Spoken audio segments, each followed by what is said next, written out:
مرحبا، هل تخيلت يوما أن طائرا صغيرا يبدو ظريفا ويتكلم مثل البشر؟ قد يكون في الحقيقة أحد أخطر الغزاة البيئيين في العالم، طائر المينا، أو كما يسميه البعض المتحدث الصغير. قد يكون أمام بيتك الآن، يراقب ويتكلم ويتكاثر بصمت.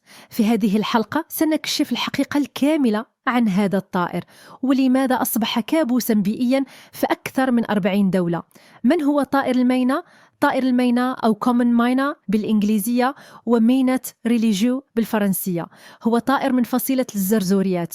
يعود أصله إلى جنوب آسيا، خاصة الهند وسريلانكا، لكنه انتشر اليوم في آسيا، الشرق الأوسط، إفريقيا وأستراليا، بل وحتى بعض الدول الأوروبية. هذا الطائر ليس عاديا، فبفضل ذكائه وقدرته على تقليد الأصوات والكلام البشري أصبح محبوبا لدى بعض الناس كطائر منزلي. لكن المفاجأة أنه يحمل في داخله طاقة غازية مدمرة للبيئة. قد تسأل، ما الخطر في طائر صغير يتكلم ويغني؟ الحقيقة أنه يشكل خطرا كبيرا على الطيور الأصلية في أي منطقة يدخلها.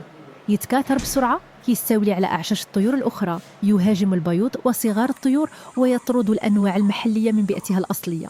في بعض المناطق مثل أستراليا ونيوزيلندا صنفوه كآفة بيئية وأطلقوا حملات رسمية للحد من انتشاره. وليس هذا فحسب، بل يهاجم المحاصيل ويتسبب بخسائر فاضحة للمزارعين، ويتجمع بأعداد ضخمة تصدر أصواتا مزعجة للغاية قرب البيوت. إنه ليس مجرد طائر، إنه غزو بيئي متنقل. في الحقيقة البشر هم من ساعدوا في انتشار طائر المينا، فقد تم إدخاله عمدا في بعض الدول لمكافحة الحشرات أو كنموذج جميل في حدائق الحيوان. لكن النتيجة كانت كارثية، قد السيطرة على أعداده، احتل البيئات الجديدة، وبدأ التأثير السلبي يظهر على الطيور الأصلية والناس والمزارع.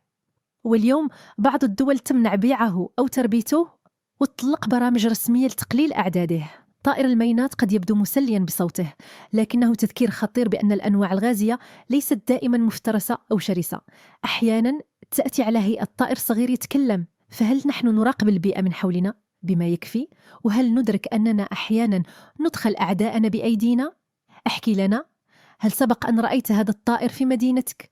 هل كنت تعرف حقيقته من قبل؟